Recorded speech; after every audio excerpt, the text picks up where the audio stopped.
It's overall safe in Tonga. There's not too much to worry about out there.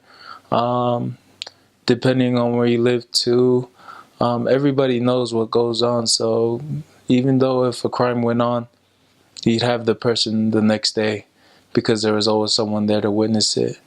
But the crime rate is really low out there.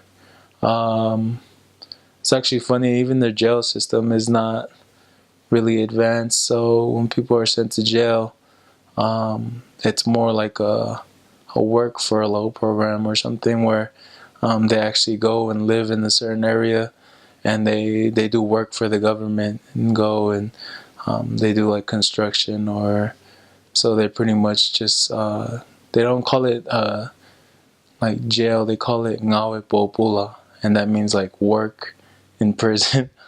So pretty much the people out there when they go to jail, it's really just going to work and but their conditions of work is actually really hard, so it's not as easy as it sounds.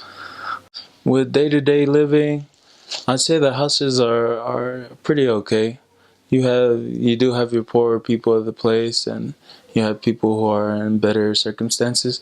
But overall, the houses are pretty much all the same. They have a cement foundation, and it's actually more advanced now than it was before. They used to have places or people that the families would live in these houses or huts that they call Tonga, and so they used like pretty much all the things they had around there, the coconut leaves and wood around, and they would build up these big wharetongas, and they were actually long, and they would have like straw on top and everything. So they used to live like that, but now it's more modern, and people really just live with pretty much.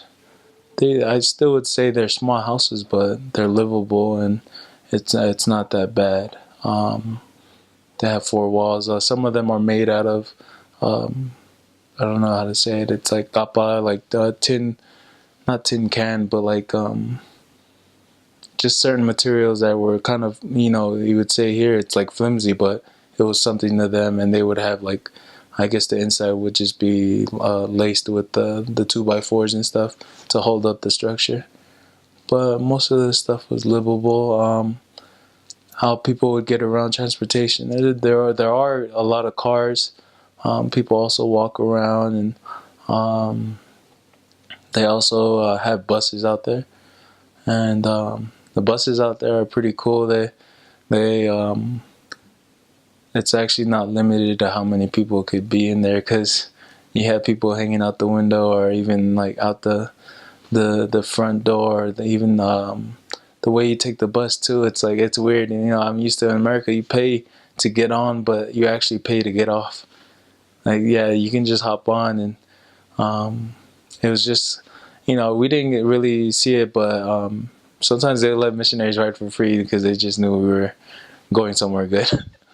But transportation is really simple out there. In some areas where I served in isolated areas, there's actually some places with only one car for the whole town, and that one car would be rarely used. Their main transportation would actually be their feet, and they would do all their work and transporting things with wheelbarrows. So they would use the actual wheelbarrows just to get their daily life chores done. The Actually, it was like a van that they ripped back the back door off so that they could use it to like stuff it with a whole bunch of coconuts or different things that they needed to take around the island, but it was rarely used. So another thing, the plants and stuff. Um, there's areas like they have like pineapple fields and stuff. It's really hot, sticky, but I've actually gotten to help out with a couple of the farms. You get cut up a lot. Probably want to dress with long sleeves and maybe some jeans or something. But they also have these little. The only thing that they have poisonous in Tonga is it's called a molokau. I think it's like a long centipede, but they're really it's kind of like burgundy, and they're I guess they're poisonous, but a lot of the Tongans get bit and they don't actually die. But I don't know if they built the immunity to it or something, but there actually have been cases where, uh, Caucasian people would go over there, or people from not from Tonga would go and get bit and actually die from those bites. But those are the only poisonous things that I know about in Tonga, is the centipedes. They're not too much, but they're mostly in moist farm areas. So depending on where you're at, you'll bump into those. They do have their typhoon season. I was lucky enough not to be at one of them. They've actually had a big hurricane that just happened. I think it was last year, 2014, and it took out one of the whole islands. All the houses were actually demolished. The only thing left standing were just a couple of the strong houses and the churches that were there. But they do have a lot of the typhoons out there. Another crazy thing is you could hear the rain coming from somewhere.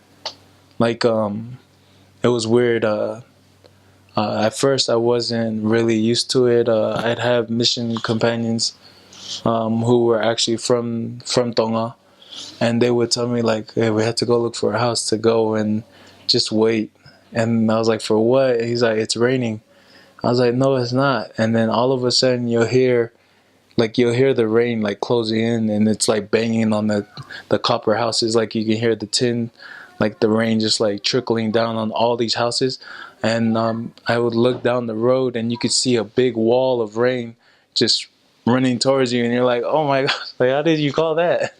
And just I didn't know how bad it was, but they have their ways of telling what the weather might look like, just by certain signs. They'll, I guess, look at birds, or there's certain things like dogs will run away or something like that, and they'll say like it'll start to rain or not. So yeah, that was one of the crazy things. I jumped back and forth. For my first 3 transfers, I was in the Nuku'alofa, but not the main town. There's also like other areas outside. And so I served in town for 1 transfer, it's Havelu. Then I moved over to a rural area in the west side, or they call it Hihifo. And it's the area I served in was Nuku, and I served there for 2 transfers. That it's more like a farm area. And then after the transfer, I actually had a chance to go and serve in Vava'u. But one of the unique things I think that I got from my mission is the transfers were either done by plane or by boat. And so I actually got to go on a boat and go to this island. I'm not sure how far it is, but the trip on the boat actually took about 24 hours. Yeah, so like a whole day. I just remember getting on the boat. It's this big, smelly boat. Like it smelled like gasoline. It just wasn't nice. And the thing that was scary is that I think about 2 years before that, one of the boats actually went down, and a lot of people, passed away. So I stayed on top of the boat, which could probably be the worst part of the boat because it sways. And so if you're sitting on the top, you get most of the momentum. And I have a weak stomach, I guess. I have motion sickness, especially when it comes to being seasick. They all the Tongans knew I was seasick. I just the thing was. Traveling by boat, you just got to see the open ocean, and it was pretty crazy. It was one of the best experiences I had. So you go on a boat. This is actually one of the pretty cool parts, is that you go on a boat, and for about 4 hours you're out on sea. You don't see nothing, and then all of a sudden you see all these little boats come out of nowhere. And all these little boats are actually Tongan people, like ready to pack stuff on or pick people off the boat. And so the reason for that is that they had a little stop, but it was these little islands, and it's one of the main islands called Ha'apai. But before you get to Ha'apai, you hit a place, it's called Lulunga, and they have little tinier islands. These are all isolated islands, but there's no electricity that these islands live off of. And so you wouldn't tell unless it was like clear daylight, then you'd be able to see the islands. And so you have all these people picking all their stuff up, either luggage or maybe it's food or something. The family are visiting, and so they grab their families and they actually go out. And so that was one of the crazy things I got to see, was these boats come out of nowhere, and these guys, they make it look like it's easy, like they just go out there and then they go back to their own little island, but it's like in the dark, and I don't know how they get back. But after a couple of hours of that, so it's 4 hours to there, and then another 3 hours, you hit Hot Bai, and so it's like the middle. You would say it's like the midpoint to Vava'u. And so Hot Bai is a hot place. It's like a long strip of sand, but people live there too. And yeah, you just stop there for about 2 hours. Then you get back on the boat, and so you ride for like another 14 hours to Vava'u. And Vava'u actually is different from Tonga. Although it's an island, in Tonga, Tonga is actually just flat. And it's not much, you won't really see anything in the air. There's a lot to see everywhere, but it's flat. So once you get to Vava'u, the way we got to Vava'u is you kind of go around the whole island to get into what they have is like their dock, so that the boat can park and everything. But the way you get into it is that you have to go around the island and then go inside. And so you have like these big hills, or what they call in Tonga mountains, and they have all these mountains everywhere, but it's like the middle of the town is inside, and you have like these waters everywhere, but it's like, it really is literally like paradise. So it was a crazy sight to see. It was an even greener place, but with hills and mountains and stuff, and you just see like how tropical it is. So that was the difference in geography for that.